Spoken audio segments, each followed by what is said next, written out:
You know, there's this quiet moment that every single programmer knows. It's that little pause, that space between writing your code and actually seeing it run.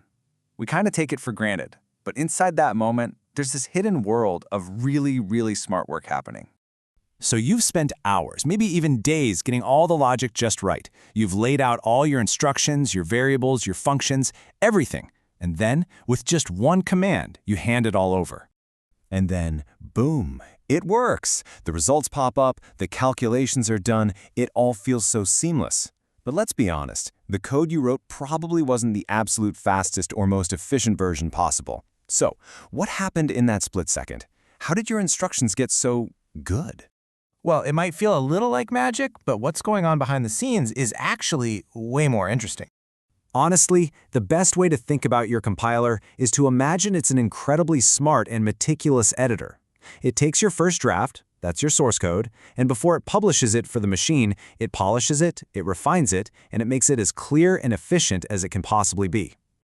Now, this whole editing process, it actually has a formal name. And when you dig into it, you find one of the most elegant parts of computer science. It's called machine-independent optimization. And that machine-independent part, that's the key. It means our smart editor doesn't need to know anything about the specific computer it's going to run on. It's improving the writing itself based on universal rules of good, efficient logic. So really, you can think of it as a partnership. You, the programmer, you focus on the first draft. Your job is just to make sure the meaning is correct to solve the problem. Then the compiler steps in as the editor. It takes your meaning and just rephrases it to be faster and more concise. It focuses on how the job gets done, but better. And hey, this isn't just a nice little analogy. The classic textbooks on compilers straight up confirm this idea. The improvements we're talking about, they only depend on the structure of your code, not the machine it's going to run on. This is where the real magic is. Okay, so what's the very first thing any good editor looks for? Redundancy. You know, saying the same thing over and over again.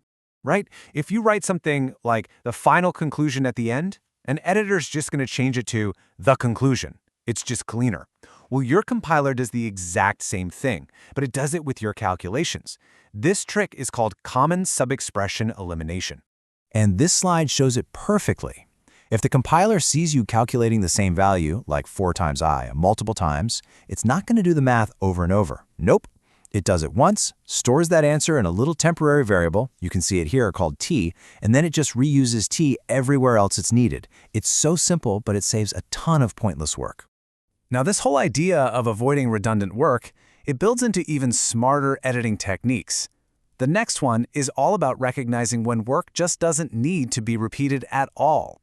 Think about a loop that runs, say, 1,000 times. Now, if there's a calculation inside that loop where the answer never ever changes, well, that's like rereading the same static footnote every single time you turn a page. It's just incredibly inefficient. So in this example, if that limit calculation was happening inside the loop, it would get done again and again and again, even if x never changes. Our smart editor, the compiler, spots this immediately. And it does something called code motion. It just lifts that unchanging piece of code right out of the loop. Now that calculation happens exactly once before the loop even begins. The final result is exactly the same, but the performance is way, way better. And you didn't have to do a thing. And this leads us to maybe the most beautifully simple optimization of them all. I mean, what if a value is something that's known before the program even starts running? If you write a line of code that says 4 plus 2, why should the computer have to figure that out every single time the program runs? It makes no sense. The compiler already knows the answer is 6. This is called constant folding. It literally just replaces the expression with the result, 6, before the code is ever finalized. It just does the math for you, ahead of time. So when you put all these little smart edits together, you start to see the bigger picture. It's not about one single trick. It's really a philosophy of efficiency that's just woven right into the tools we use every single day. And what all this silent work really does is it frees you up. It frees you to think about the bigger problems. You can focus on writing code that's clear and correct, and you can trust that your invisible editor is there, polishing it and making it faster behind the scenes. That little fraction of a second, it's not just your computer translating text. It's this incredibly sophisticated process of analysis and refinement. It really is like having a silent partner in the act of creation. It takes your ideas and helps them run as beautifully and as efficiently as they possibly can. And that really is what a compiler does. It takes our complex, sometimes messy, human way of thinking about logic, and through all these small, intelligent improvements, it turns it into something simple, efficient, and, well, elegant for the machine.